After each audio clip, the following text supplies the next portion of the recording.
Today we are going to make tricolor sandwich.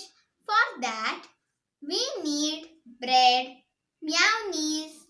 For saffron color, we need carrot. For green color, we need capsicum.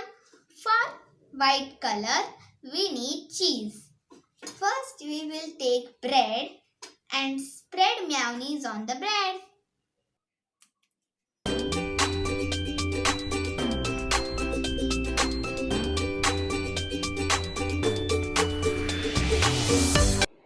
Now we will spread the mayonnaise.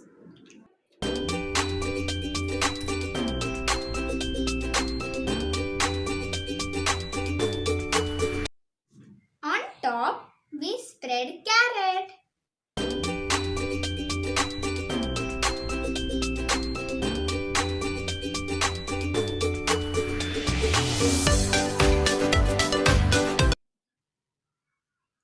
In the middle, we spread cheese.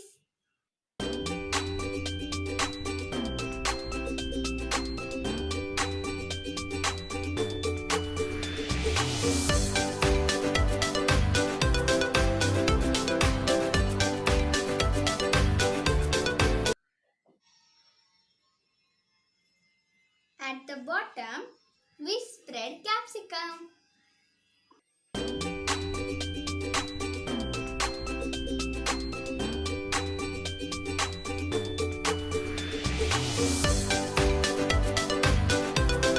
See, our tricolor sandwich is ready. It's very easy and tasty. You also try this sandwich at home. If you didn't subscribe my channel, so please subscribe, like and share my videos. And for more similar videos, please check the description given below. Thank you.